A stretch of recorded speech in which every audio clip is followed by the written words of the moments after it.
But it was enough to make me feel like if I really had wanted to be a bookbinder, I would have had to start to apprentice when I was 12. And I was that's far a tradition, right? But I learned enough about the structure of a book to do better book repair than I was doing. So I learned something. You know, when you apprenticed, 5 or 7, you were feeding the stove anyway. You weren't doing any books until you got, maybe if you were 12, you'd be lucky to well, I guess in the Renaissance, you'd be lucky to live until you were... Wasn't it Arnold Werner that started bookbinding at 12 or something like that, apprenticing to... in Germany. He probably did the traditional apprenticeship. Yeah, and that system was in place until, there was a German master bookbinder that came over and spent time, a month. He came over for a month some 5, 8 years ago. And he had just gotten his master's... I want some more light on you. Okay, yeah. Just gotten his master's papers. He was master of machines, and he was so funny. He came over and spent time in 2 shops here, Mark Tomlinson's and my shop. And he spent a lot of his time over at the hardware store at Manchester's, just our local little... He said, there's no store in Germany where you can get this range of hardware all in one place. And I've heard that from lots of Europeans who come over, or Americans that go over and study in Europe and then come back, is that there's not the sharing of information. In fact, I've known some colleagues my age who have studied, or they've grown up in the Czech Republic or someplace, and they have to really go after the old-time masters to release information. They just don't. I think the U.S. is so much more democratic. Not so much, talking about a store, but you can go in and pick up whatever you want. I guess in Europe, you have to be a professional to go in there and touch this stuff. They don't want just everybody coming in and grabbing stuff. I know it, and here I can call a corporation and talk to a tech person. I'm a chemist, so I talk their language. But they'll send me a sample that sometimes will do the whole project. That's good. Because I do small volume, Yeah. Well, I'm saying about with libraries. In Europe, you can't browse the shelves of a library. You have to go look it up. Request it. Some guy in a smock runs into the back, brushes the dust off of it, and brings it to you. When Europeans come over here and see that we have open stacks in our libraries, they're stunned. It's like, wow, what is going on here? Well, that's changing. We are starting to put our books more into storage like they do.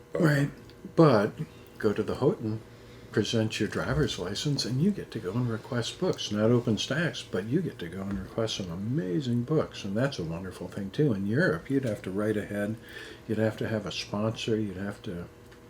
Well, I got into some wonderful collections in Europe in the early 90s. Society of Bookbinders and the Guild of Bookworkers had a program where they would send 10 people over, we'd tour them around, and then 10 of us would go back. We did it a couple times each way.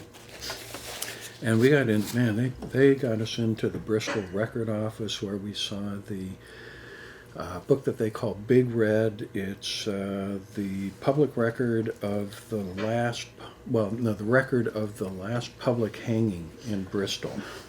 How long ago was that? Probably Victorian, early 1990s. Yeah, I was going to say fairly recent. Yeah, fairly recent. And the occasion was, it was a foggy night, and this fellow threw a stone and hit a woman and killed her. And the question was whether he did it intentionally. It was foggy. He couldn't really see. It was an accident.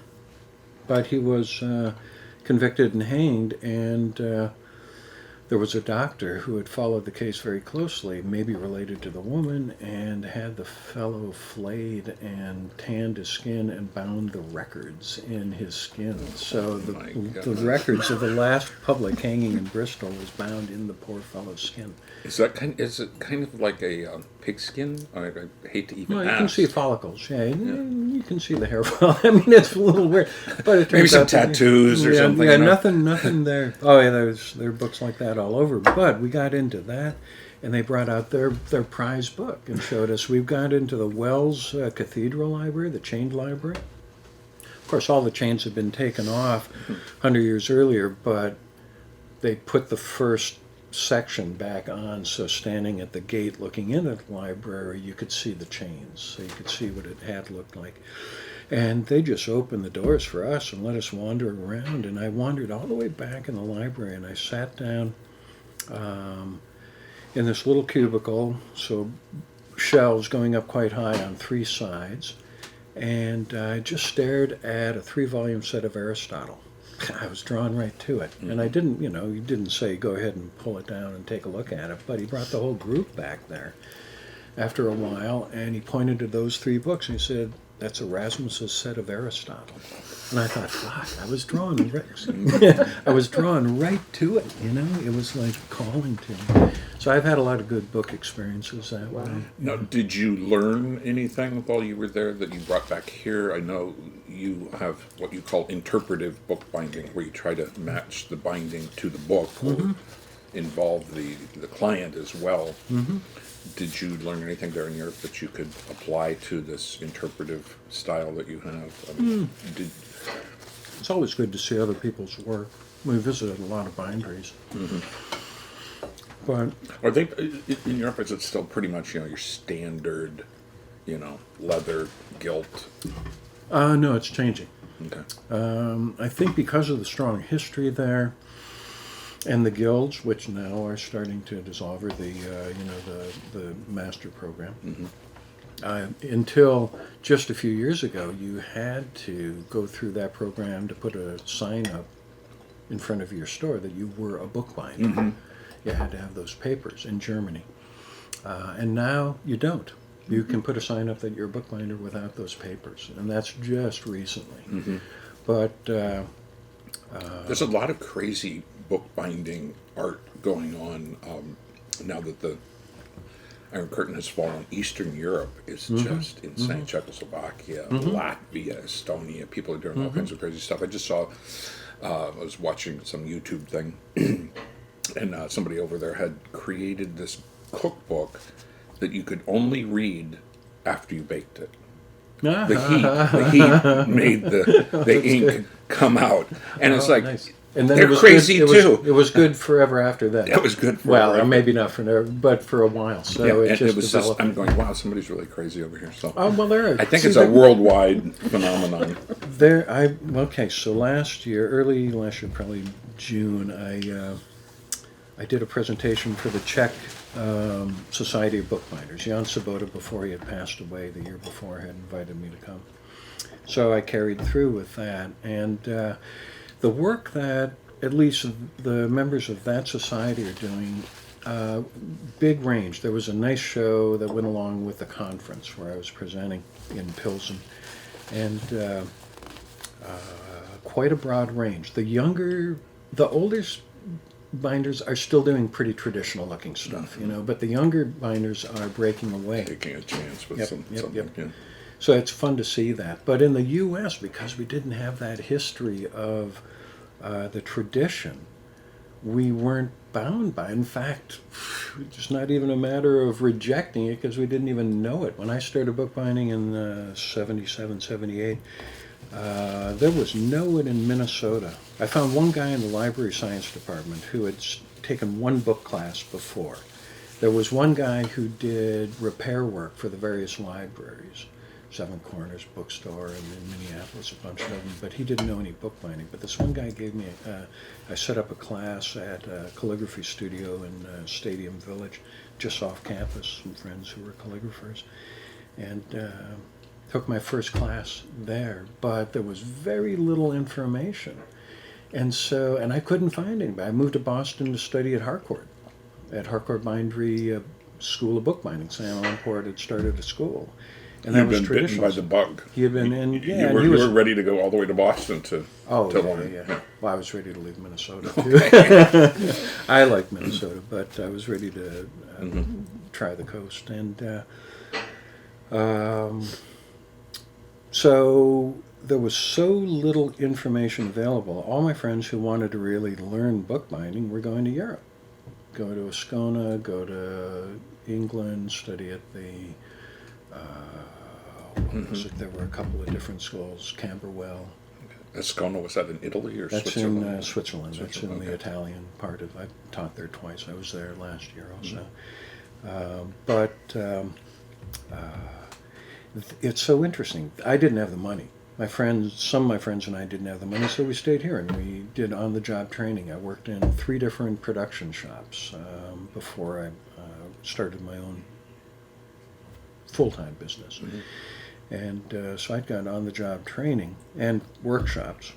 And those were very interesting, mostly English masters. Boston must have been a great place, though, to be yeah. learning bookbinding. I mean, with the great libraries and bookstores and Mainly, art and everything. it was the European connection. Boston was a natural place for them to come. Boston, New York.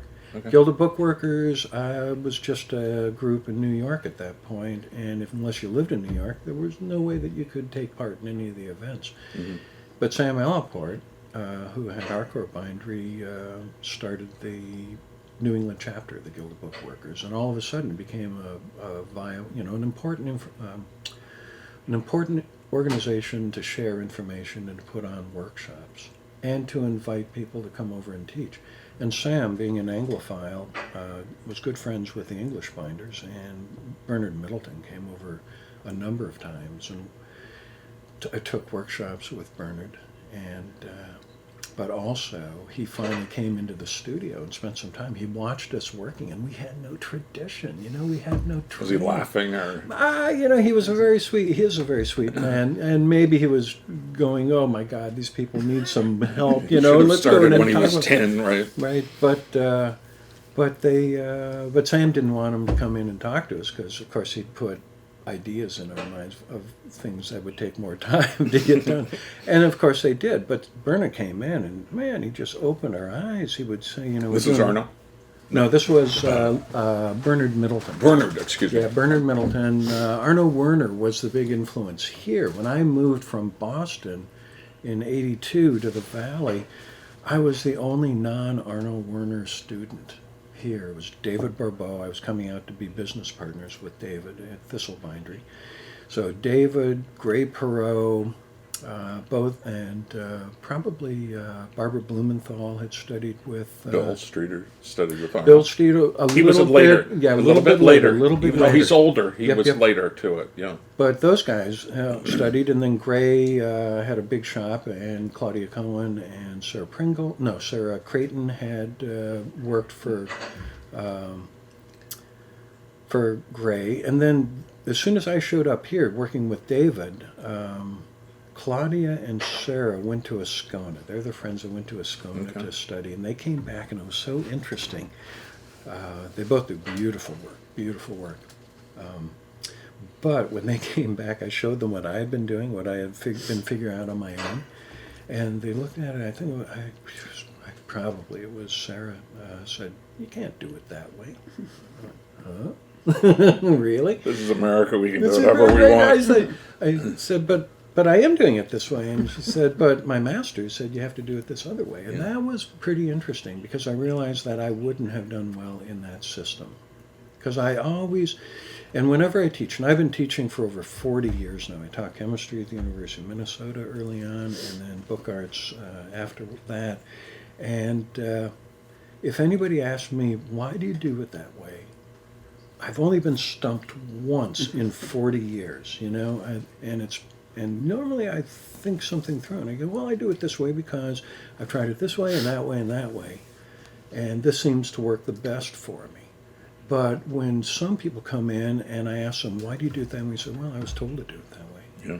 Well, there's always been the livre d'artiste, where a bookbinder or an artist creates a book that is out of the ordinary, that matches an artist, that has some sort of out of the ordinary, creative quality to it.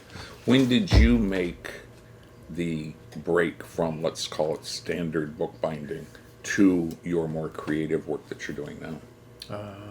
Well, I want to say... Was it when you invented your own kind of bookbinding? Sure. But I want to address the livre d'artiste, one bit of that. So livre d'artiste is really strictly what dates? It would be early 1900s, right? Okay. Is it late 1800s, early 1900s? France, very strong William there. Morris, I think, might be Yeah, kind but of one of the his earlier. his books were a little different. His Yeah. books, Livre d'Artiste was really fine press, pairing a writer and a visual artist and alternating images. Okay. So more Picasso, Matisse. Matisse. I mean, beautiful books, but of a real size, and usually a pretty good size, you know. And it's not like the words and the images they're married, but they're not intimate, you know. They're beautiful, it's all that. Artist books today, so that's Livre d'Artiste, very specific style. Artist books today are nothing like that at all. I mean, the sky's the limit. I mean, I know. Whatever your imagination comes up with, you can call it a book. Right. And even a place like Designer Bookbinder in England, you know, they broke from the tradition because they started bringing imagery onto the covers.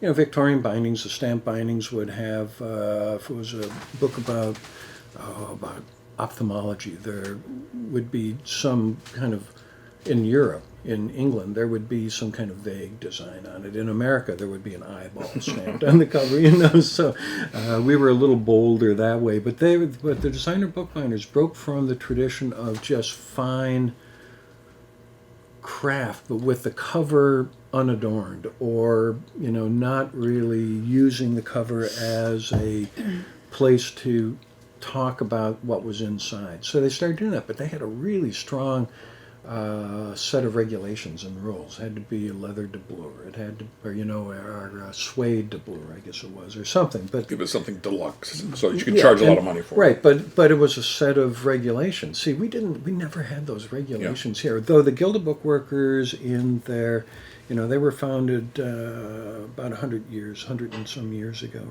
real early 1900s, and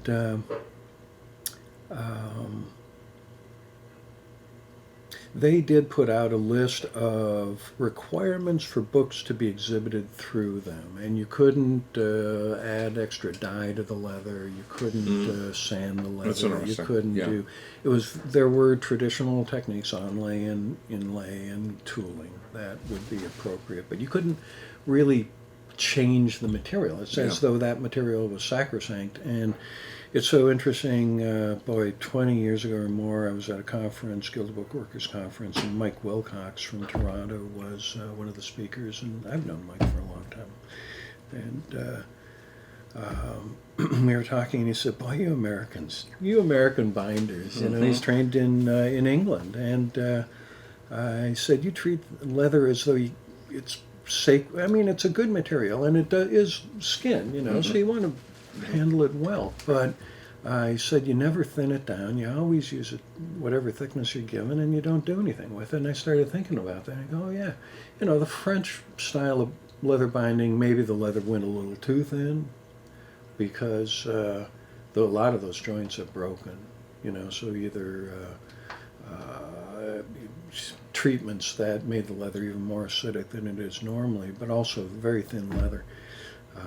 But if it comes through super thick, then you get a very clunky book. It doesn't function very well. So you do have to kind of match the materials to the style. Now, your definition of a book, you've said it has to have covers and it has to open and it has to have pages. Covers. I wouldn't say covers. Broader than that. Has to have movement. You can't see all of it at one time. Okay. You know, you have to open it. You have to be able to explore through it. Unlike a painting where and I wouldn't even say sculpture, because there's a back side to a sculpture if you can walk around it. But a painting, you see the whole surface all at one time. You may not understand everything, and it may be drawing you back to take a look again, but you see the whole thing all at one time, where with a book, you really need to go through it. So it needs to be movement, can't see it all at one time, and I would say something that resembles page surface. Now, in a lot of my books, they're three-dimensional, and it's more like page volume than page surface. But I don't necessarily even put words in my books, because I've come to look at a lot of my interactive sculpture, book sculpture, as a device to allow people to discover their own stories. So if I put my words in it, then they're reading my words. And I've done plenty of books that way. But now I'm doing things that move in interesting ways, and I'll take them to a party and people start playing with them.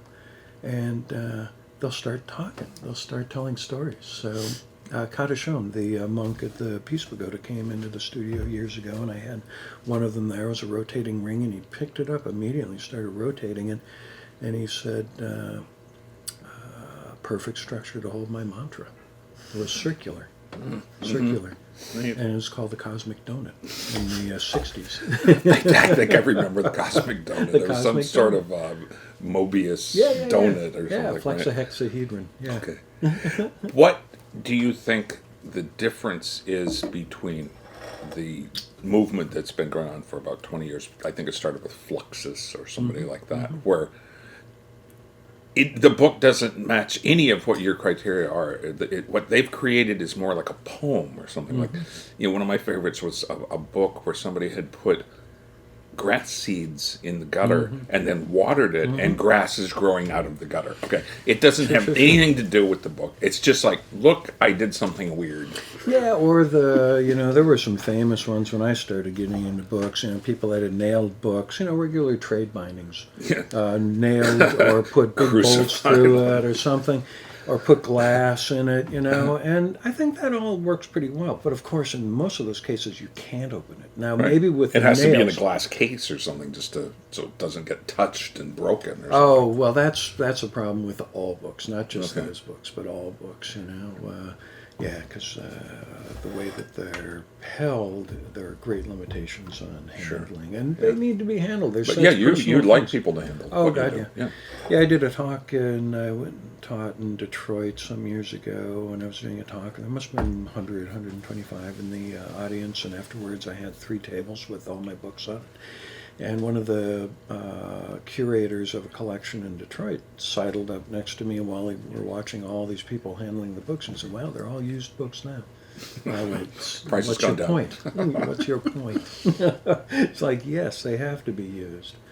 Well, I find I'm in the used book business. Patty and I own Gabriel Books. People say, "Oh, the book is disappearing. There won't be books in the future," and things like that. And I'm starting to look at books as just really wonderful artifacts. The amount of effort that's gone into creating the look, the binding, the cover, the typography, everything that goes into it. That's not going to die. That is going to live. There's always going to be people that appreciate that. In fact, there's a renaissance of it. I think people come into our store and they go like, they just don't make books like this anymore. Even if it's just something from the 50s, these paperbacks with great covers. They just don't make these anymore. And I think there's a little, the pendulum swinging back of people really appreciating books and, rare books. Sure, I mean, the bindings and all that. But I think just the average book, Well, there's an intimacy with the book that you can't get from a monitor. You just can't get close to it. And I'm doing a talk. I'm the keynote speaker in a few weeks at the Corcoran for a conference that they're doing. And the name of the conference is The Anatomy of the Book, Recovery and Discovery. And they're talking about old technology and new technology. And that plays into my work a lot. To go back to one of your early questions, I can attach this to that, and it was when did I make that break from tradition to things that are non-traditional? That I'm really interested in. Yeah, so the tradition is a good place. I mean, I was never an artist. I was a chemist. I was a scientist. As a young boy, I almost killed myself making perfume in the basement one day, and I made a big cloud of chlorine gas and inhaled a lot of it, and the fact that someone could help me write the equation for Clorox and hydrochloric acid, yielding chlorine gas, and I could feel it in my lungs, it brought mind and body together in a way that was startling and spectacular. And that's why I got interested in studying chemistry, but then I got interested in finding out why the tenets of chemistry hold, so philosophy of science, which turned out to be one of the driest subjects I had ever tackled. And so I got into existentialism. Minnesota used to be a hotbed of existential Kierkegaardian philosophy because Either Swenson or Laurie did the first translations of Kierkegaard into English in Minnesota after he had discovered, one of the two discovered it in Danish in the library at St. Olaf College. And the Hongs have been there as Kierkegaardians also. But when I got to Minnesota, there was only one guy left, and so I tended towards existentialism. Collected a lot of books and literally turned my walk-in closet, now this is Minnesota, where back then in January it'd be 35 below every year, 35 below. I hit 40 or 45 below one year, and my hot water bottle froze under the down comforter in the bed. Because we had, we were trying to insulate. It was an old radio or a railroad house from the 1880s, no insulation. We put insulation over the windows, so we turned it from a cold room with light into a cave that was very cold, right? A refrigerator. So I took a little walk-in closet and I put my chair and lined all the walls with books. I felt like Faust in Goethe's Faust. Which books influenced you into turning more into an artist than a chemist? Did you read anybody? It was not a specific book, but it was that library that I just mentioned. It insulated me. I felt so comfortable in there. But I loved the books. And I mean, I started college in '69, and when I started, it was $500 a year for fees and tuition. When I finished 10 years later, it was maybe $800 a year for fees and tuition. It's the way college should be. I could have stayed forever, but my advisor said, Dan, it's time for you to graduate. And they had already hired me.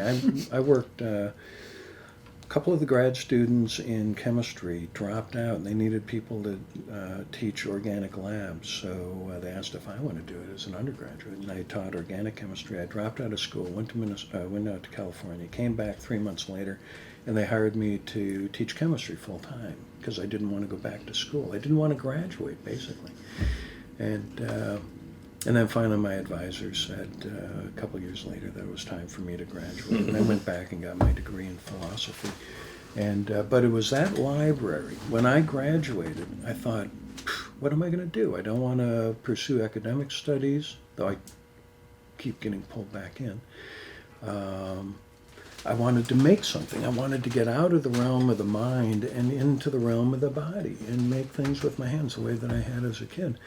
And so it was books. I loved books. And I thought, I'm going to learn how to make books. So I went from the chemistry and philosophy departments at the university in 1978 right to the library bindery on campus and started making library. That's a natural right there. Yeah, every library has a bindery for binding the journals or whatever. And it was a decent library bindery. I mean, I only lasted 3 months because the guy that ran it, Bud Weber, knew that I was really passionate about learning how to do books, and there was only so much that you can learn in a library bindery. But it was a good introduction. Yeah.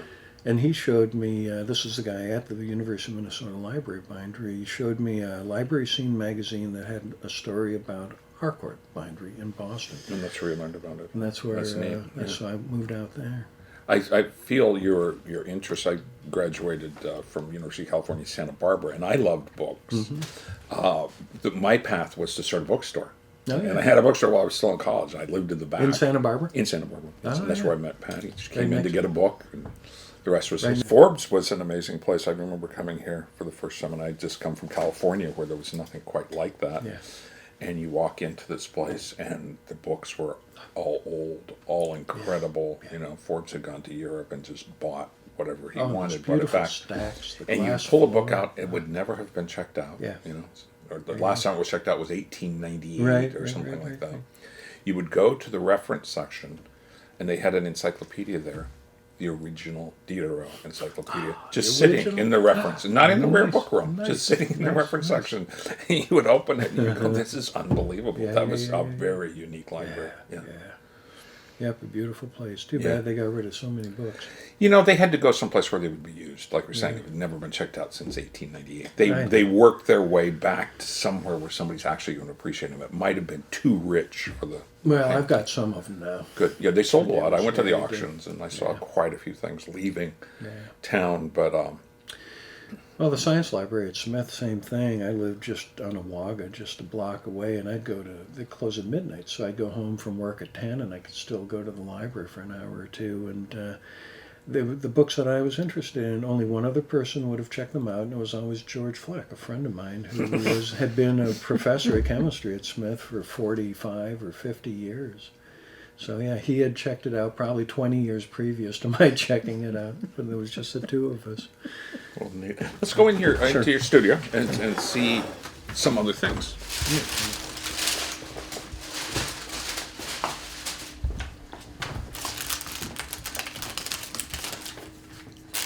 Oh yeah, I make sure I remember orientation. Those are great. Yeah. Are these going to be in papers or? Nope, he's binding these into a book for an artist in New York. Got some examples that she did, and we're going to show you how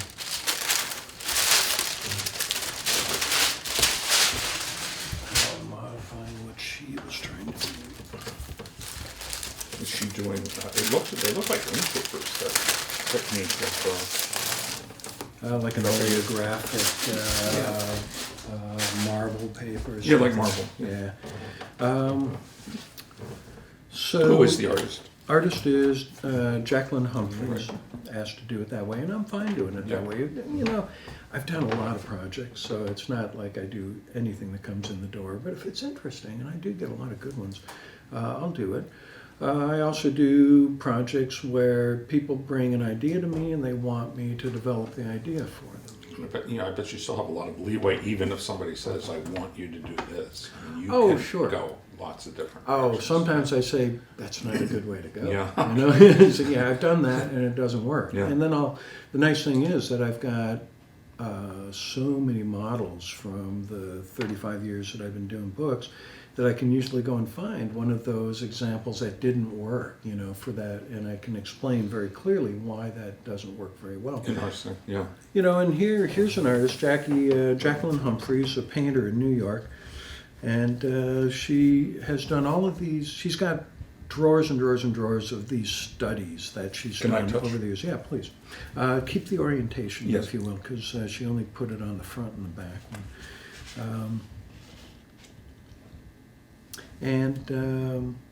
So she's got these in drawers, and she They're wants to really do wild. something. Every one is just so completely different. Yeah. And she, you know, she wants them in a form that allows her to look through them easily. And of course, you can do it just the way that you're doing it, but she also likes the idea of having it bound as a book. What are you going to do with this? What is Well, your here's what she sent. vision? Here's what she Oh, sent wow. to me. This one you gotta get. Yeah. That's insane. Yeah. So she likes trying different things, and so what she did was take some linen tape and put it along the edge and use it as a hinge. This was her. This was little her attempt, and way she of said doing it. after it was interesting. I mean, she's a good artist, you know, and she is a good painter.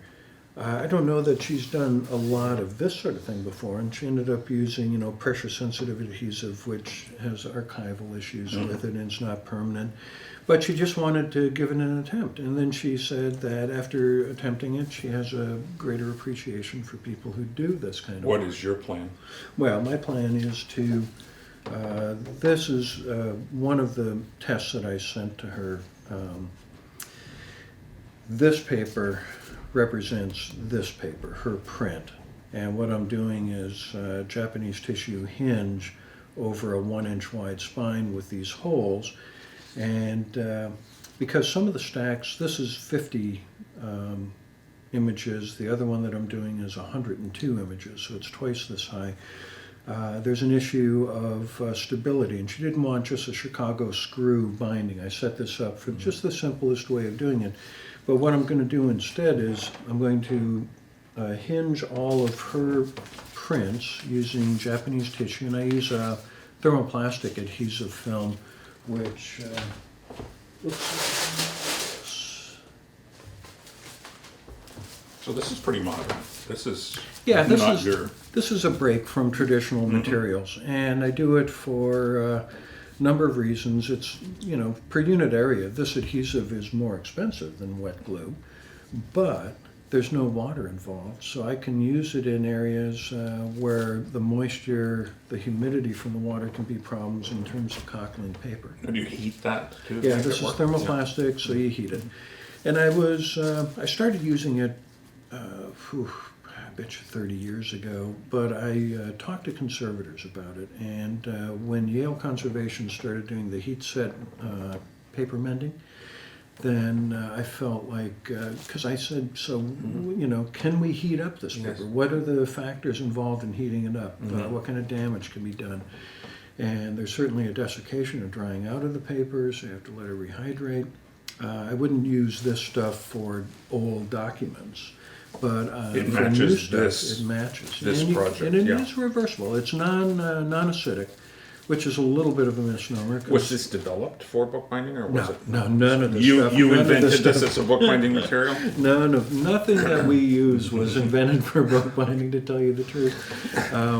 But Well, that's the joy of being a chemist. I mean, you Yeah, can yeah. just go off and create all new technologies. well, photographers use this stuff. Yeah. Actually, photographers use the heat set tissue originally, but that would be like this, Japanese tissue, but with a thermoplastic adhesive saturated through the tissue. That has its limitations. It's not very permanent. This film, this is just PVA. This is the wet glue, the white glue that we normally use, but in a dry form. And it melts at 180 degrees Fahrenheit. Whatever you're using, you are taking into consideration archival questions, acidic questions, all of those things. So, Oh, absolutely. however high tech this becomes, you're still maintaining these older traditions. But I also tell the client that there are two things that this won't do that wet glue will do. Wet glue, because it's got a lot of water in it, will penetrate and encapsulate the fibers better. It goes into the surface. This melts at 180, 190 degrees, but it doesn't really penetrate into the fibers so Okay. much. So it more sits on the surface, which is fine for most things, but in some cases that would be a consideration. But every project you come across, you have all different ways of approaching it. And what other kind of high-tech things you're using? I saw some binder using Tyvek in his binding. Oh, yeah. I'm always open to looking at new materials, and even things, after we're talking here, I'll show you a couple pieces of equipment that Okay. I've developed to use this material. Now, but dry mounting's been around for a long time. Photographers have been mounting photographs on Sure. board for quite a while. This particular material, though, is just pure adhesive rather than a tissue that's saturated with a thermoplastic adhesive. So this is one area where I've made a break from traditional materials, and in Europe not many of them know about this stuff. So when I go to Europe to lecture now, a lot of the time I'm talking about materials like this. And there are finally sources this last year for this stuff that just an average citizen can order from. I had a question for you. Now, this is going to be a unique binding. Only one of these is going to exist. When you do a binding where it's in an edition of 5, let's say, how difficult is it to make each of those exactly the same, or are there variations? They don't need to be exactly They don't have to be the exactly same. the same. Just, I would try to make them the same, but Yeah. if there are little differences, in fact, with the Granary book editions, I did 20 projects with Steve Clay at Granary in New York, and a lot of those were, the black was printed, letterpress usually, and then all the color would have been hand applied. So there was a constant feature through each of those edition books. The black printing was in the same place, but then the color would be, would vary. So I would call that a variable edition. Collect them all. Well, it sounds good. But there was even a Granary edition, Synesthesia. Text was written by Terence McKenna, imagery Tim Ely, when he lived in New York, did that. Phil Gallo at Hermetic Press in Minneapolis did the printing. And in that case, because Tim painted 2 big sheets of Fabriano, I think it was Fabriano or BFK, one or the other, first, and then the pages were cut down. His painting, and there were 75 copies, so 150 sheets of paper to do the edition. But his painting, or wash drawings, would change position a little bit. So after they were cut down, rough cut, and Phil did the letterpress, he would move the type around to match the coloring. Neat. That's a very cool Yeah, so concept. even with letterpress, there aren't 2 copies there where it's all exactly in the same We're place. going to take a break. I'm going to make sure. Books. I love books. I've always loved books. And what I've got here is a collection of books that I'm drawing some ideas from right now. I've been looking at scientific education, specifically chemical education in the U.S., and I'm amazed to find out that the first labs where students actually participated in the chemistry laboratory takes place in Boston, late 1860s, early 1870s, and it's in the colleges and universities. They're still doing lecture demonstrations, so students aren't actually doing the lab work themselves. So it starts in the high schools first, and then quickly colleges bring it on. But in a university, and I was a chemist at the University of Minnesota, so I had a lot of lab experience. But in the old days, back then, you would only get lab experience if you worked in your instructor's private laboratory. So Silliman at Yale, or Horsford at Harvard, or someplace like that. So these books are chemistry textbooks and lab books. And these down here, First Principles of Chemistry, I can remember seeing these when I was a young man, some of these. And they're not particularly beautiful books. They're from the 1920s. And you go back to the 1880s in some of these books.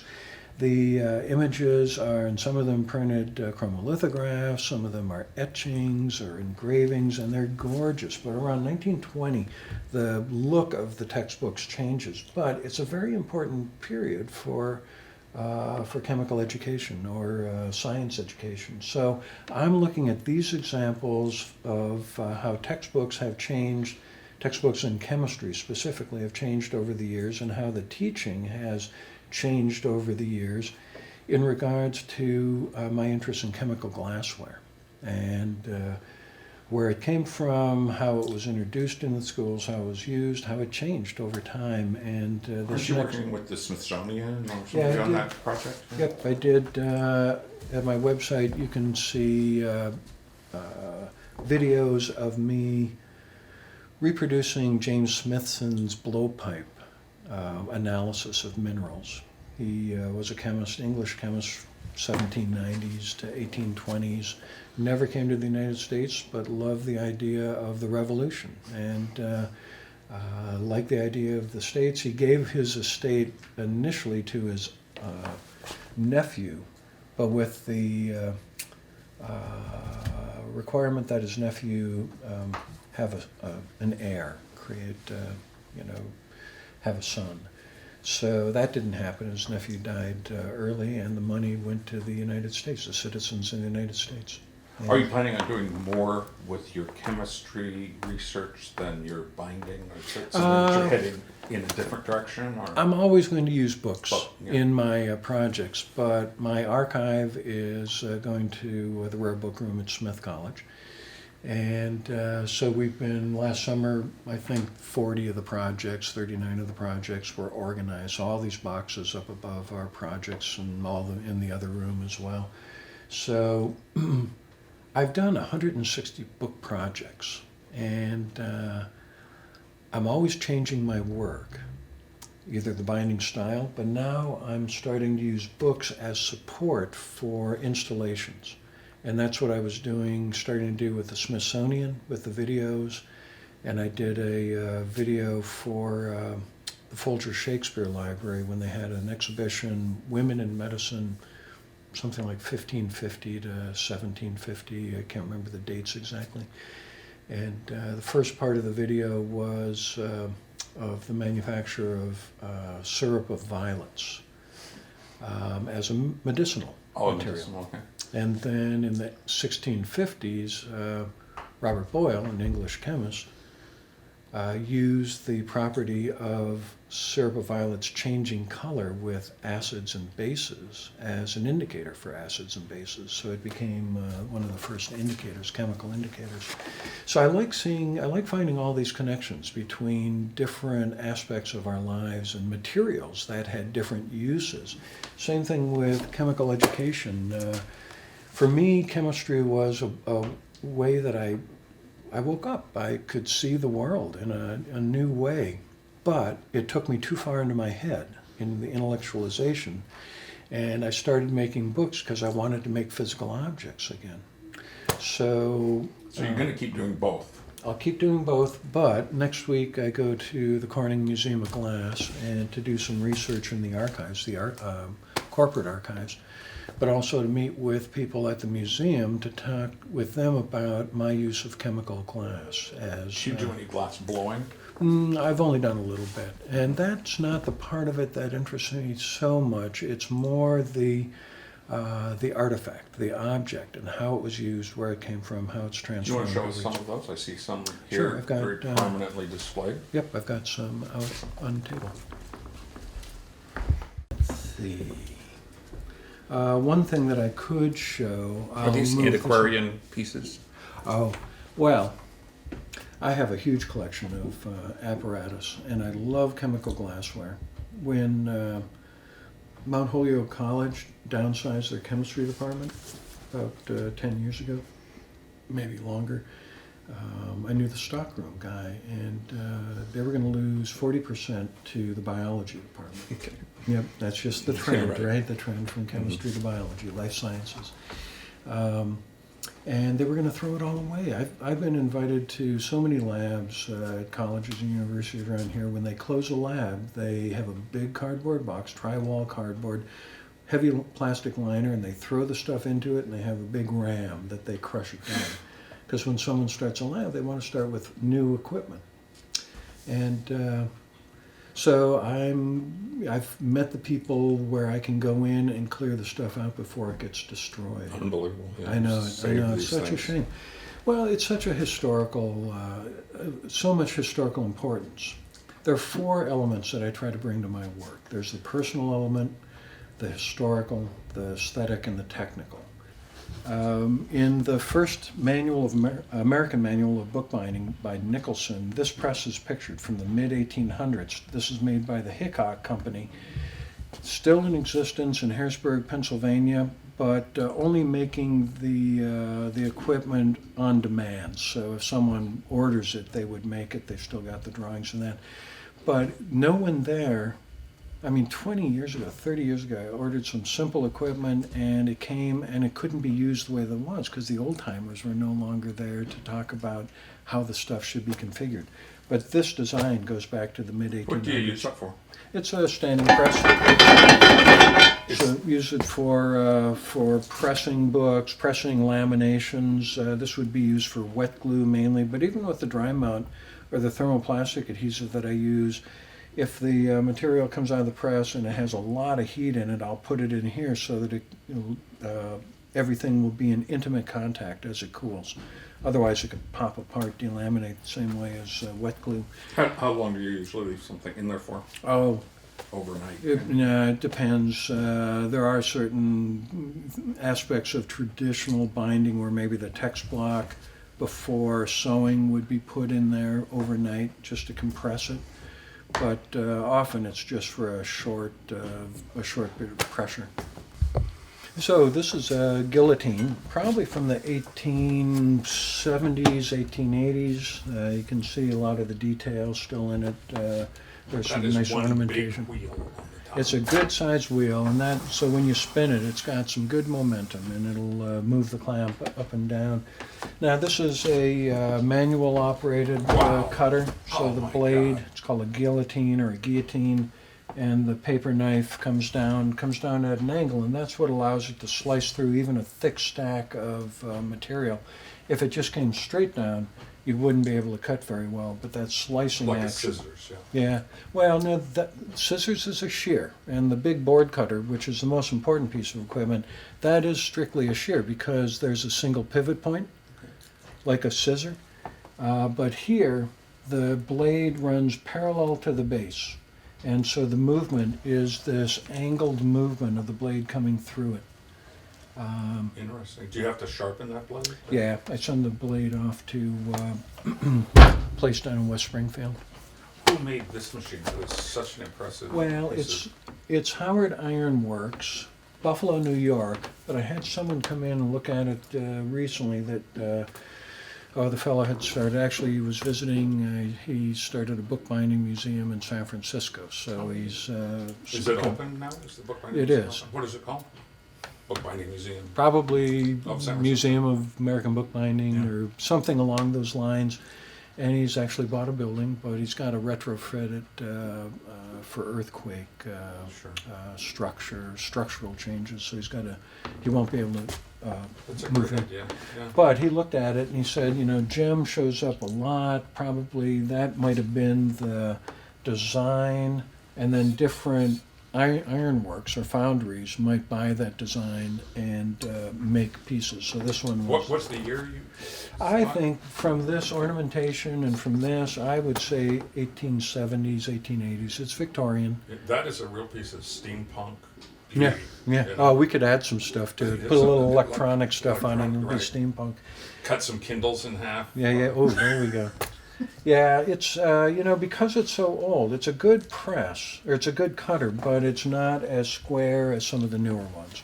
And also, this, it doesn't have a lot of the safety features on it. So I'm the only one in the studio that uses it. Yeah, that is just a beautiful piece of equipment. Where did you happen to get this? From John Barrett down in West Springfield. He now has his print shop, letterpress. Well, he calls the letterpress store, letterpress things, I believe it's called, in Chicopee. But he has a letterpress studio in West Springfield and then sells letterpress equipment. Have you done anything with Bill Muller over here at Big Wheel Press? It's just down the way Yeah, I from you? haven't done anything with Bill in this location. I did teach a couple of classes over in Northampton when he had the school going there. Yeah, it's just amazing. This building has so many great things going on. It's a great, and just one building of many, This is an important piece, but that piece over there, the Jacques Shear, is the most important piece. Yeah, I guess that would be, so you can see the clamp, you can see the blade, you can see the fact that it pivots back there. Yeah, so this is literally a shear, and it's a shear because it has a single pivot point back there, but this was, well, we all call them Jake's cutters. Everywhere else in the country they call them Jacques. But it was made in Worcester, Massachusetts, the Jacques Shear Company. And even though it's an old design, it's beautifully designed. There's a single pivot back there in that yoke arrangement, and then the yoke allows you to change the angle of the blade and the position of the blade left and right. And the modern makers have a different kind of way to hold the blade, and it's not as substantial, and you can't adjust it as easily. So this is a great cutter. It's the most important piece of equipment in the shop. It's like a big paper cutter, but it has a clamp, which means that you can cut thick material and it won't shift.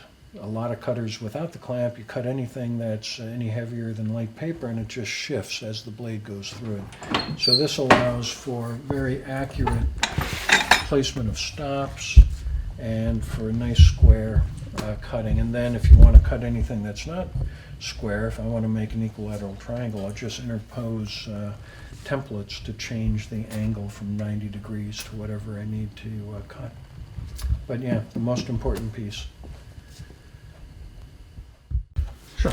So because I use thermoplastic adhesive film rather than wet glue, I use wet glue as well, but a lot of my stuff where I don't want moisture involved, I'll use the thermoplastic adhesive because then I don't get the swelling from the moisture and the shrinkage when it dries. I use a heat press. So this is a dry mount press. The heat source is up above. There's a soft cushion down below. And when I'm running stuff through the press, I would put it inside a sandwich of silicone release paper. Right now, this paper is inside here just to clean the inside of the silicone release. But heat this up to a little bit over the melting point of the adhesive, and I can put the laminations inside in the silicone release, give it 15 seconds, take it out of the press, let it cool down, and the lamination is complete. So What temperature are you working at? Normally, well, it melts. In any heat process in book arts, there are three factors. There's pressure, dwell, and temperature. The pressure is determined by how tight I make this clamp, and it needs to have some pressure, otherwise the lamination won't be complete. The dwell is the amount of time that you keep it under pressure or in contact with the heat source, and the temperature would be determined by the melting point of the adhesive. There's a polyurethane adhesive that melts at 170 degrees. The polyvinyl acetate adhesive that I use is 180 degrees. So I usually operate just above those melting points. But this allows, it's a much larger heat source than a little iron, so it allows you to with great ease and uniformity laminate large pieces.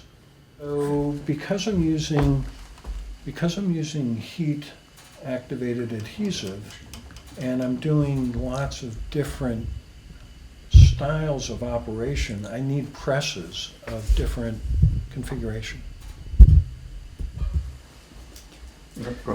So this is a dry mount press or a heat press that I developed, and someone else in the building constructed it for me, that heats just this platen right here, and the heat source is up above, but in contact the bottom platen also will get hot, and it opens with this foot clamp, and I can take the silicone release and whatever material I'm heating up, and because this is so narrow, it's usually done for turn-ins. So I can take very stiff material and wrap it around the edge of a board using this press, because I would just wrap it back over the board and then force it against the back of the press, and that makes for a very nice turn-in, and the whole thing is being heated all at one time. So you invented this thing?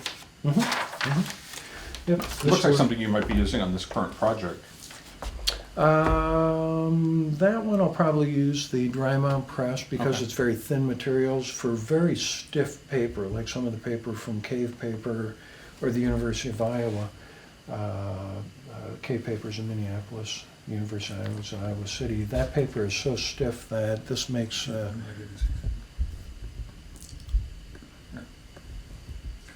with really stiff material like that linen paper, this makes for a very nice, clean, simple turn-in. Otherwise, with heat-activated adhesive, I would use just a little tacking iron, but I'd only be heating up a small area, and the paper is so stiff that it would spring back.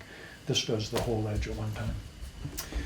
Great. Yeah, when I worked at Harcourt Bindery, I worked on a big arming press, and they were called arming presses because they were used for stamping armorial designs on the books. And Into the leather? Into the leather, Yeah. yep. And they would be floor models, and they would stand this high, and there'd be a big lever that you pull back. There's a picture in this book. I'll find it in a moment to show you because it's at the front.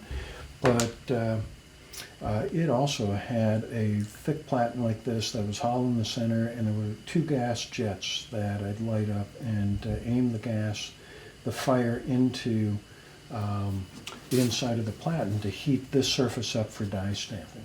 Wow, that is a cool machine. Right. That's steampunk deluxe. Yeah, yeah.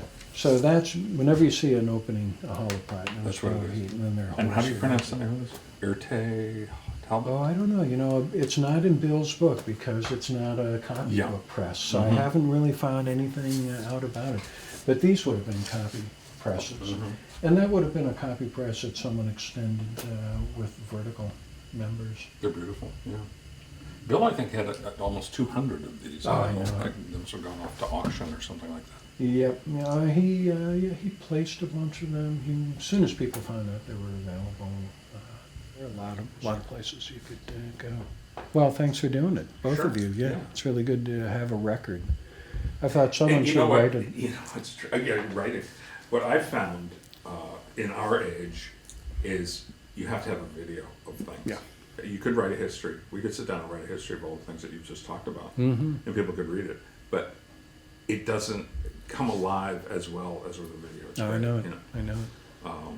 That's why I did 10 videos for my show at Smith College Museum of Art, because all the books are under glass. You can't pick them up, but you wanted to know more about them, so they just had that looping. People could hear This is going to about work the out pictures. great. Great. Okay. Well, Daniel, we want to thank you for your time, and Awesome. we look forward to showing this on the Mass Center for the Book site, whether it's virtual or physical. They're talking about building a building, and they might get funding for some place like Holyoke, which is considered a gateway city. And Sure. They want to do development there. Yep. Budget in the state is not so great, but we'll see what happmes. Good. Thanks a lot for your time. Thank you so much. Appreciate it.